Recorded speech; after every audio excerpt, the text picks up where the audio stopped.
بسم الله الرحمن الرحيم. عن ابن عباس رضي الله تعالى عنهما قال: نهى رسول الله صلى الله عليه وسلم عن التحريش بين البهائم. رواه الترمذی۔ ابن عباس رضی اللہ تعالیٰ عنہ بیان فرماتے ہیں کہ نبی کریم صلی اللہ علیہ وسلم نے جانوروں کے درمیان مقابلہ کروانے اور جانوروں کو ایک دوسرے کے خلاف ابھارنے سے منع کیا ہے۔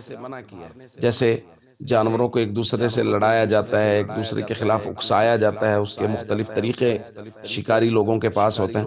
حضور علیہ الصلوۃ والسلام نے اس سے منع کیا۔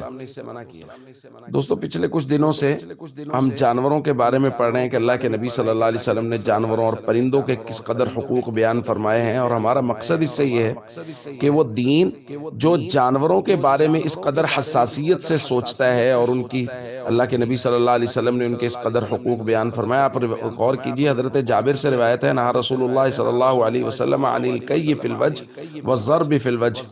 حضور علیہ الصلوۃ والسلام نے جانور کے چہرے پر داغنے اور جانور کے چہرے پر مارنے سے بھی منع کیا ہے، کیونکہ وہ بھی ظاہر ہے جاندار ہے، اور اس لیے اس کے چہرے پر مارنے سے بھی منع کیا گیا، اور ان کو آپس میں لڑانے سے منع کیا گیا ہے۔ اور ایک روایت میں حضور علیہ الصلوۃ والسلام نے تین لوگ جب جانور کمزور ہو یا تین لوگ زیادہ وزن والے ہوں تو حضور علیہ الصلوۃ والسلام نے منع کیا کہ تین لوگ ایک جانور پر سوار نہ ہوں، کہ اس سے جانور کو تکلیف ہوگی۔